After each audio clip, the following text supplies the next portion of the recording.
Ribbon மாளிகைக்கு முன்னாடி நின்று போராட்டம் பண்ணவங்க யாரு? அவங்கள ஏன் பிடிச்சி போலீஸ் வந்து எலி மாதிரி இருக்கு எல்லா மட்டத்திலும் அடைச்சி வைக்கணும்? வீடியோ ஃபுல்லாக பாருங்க, தெரிஞ்சுக்கலாம். ஃபர்ஸ்ட் ஆஃப் ஆல், ரிப்பன் மாளிகைக்கு முன்னாடி நின்று போராட்டம் பண்ண எல்லாருமே தூய்மை பணியாளர்கள். நம்ம வேண்டான்னு போடுற குப்பையை எடுத்து அவங்க வந்து எது மக்கும் எது மக்காதுன்னு பிரித்து நம்ம நாட்டை நம்ம வீட்டை சுத்தம் பண்ணுறவங்க தான் தூய்மை பணியாளர்கள். அவங்களுக்கு ஏற்பட்ட பிரச்சனைனால தான் அவங்க வந்து அங்கே முன்னாடி நின்று போராட்டம் பண்ணுறாங்க. என்ன பிரச்சனைன்னு பார்த்தா, அவங்க கவர்மெண்ட் கீழே வேலை செய்கிறாங்க, தூய்மை செஞ்சுட்டு இருக்காங்க. இப்போ அந்த கவர்மெண்ட் வந்து எங்களால் பார்த்துக்க முடியல, அதனால் என்ன பண்ணாங்க, தனியார்கிட்ட போய் அந்த வேலையை கொடுக்குறாங்க. பல கோடி ரூபா ப்ராஜெக்ட் சைன் பண்ணி நீங்கள் பார்த்துக்கோங்கப்பா, நாங்கள் வந்து வேற துறையை பார்த்துக்கோன்னு சொல்லிட்டு கவர்மெண்ட் எங்கள்கிட்ட கொடுத்துட்டாங்க.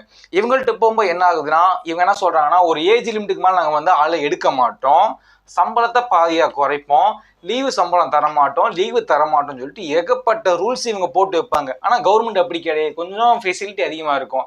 சரி, ஏங்க நீ கவர்மெண்ட்டை கேட்டால் நீ இதே பார்த்துக்கலாம் அப்படின்னு சொல்லிட்டு, இல்லை நாங்கள் வந்து கொஞ்சம் என்ன பண்ணோம்னா, அவங்கள்ட்ட போனால் இன்னும் கொஞ்சம் பெட்டராக பண்ணலாம், இன்னும் அதிக ஏரியா கவர் பண்ணி சுத்தம் பண்ணலாம், இன்னும் சூப்பராக இருக்கும், ஃபியூச்சர் டெக்னாலஜி வச்சுலாம் அவங்க பண்ணுவாங்க அப்படின்னு சொல்லிட்டு கவர்மெண்ட் ஓப்பன்டாக சொல்லியிருக்காங்க.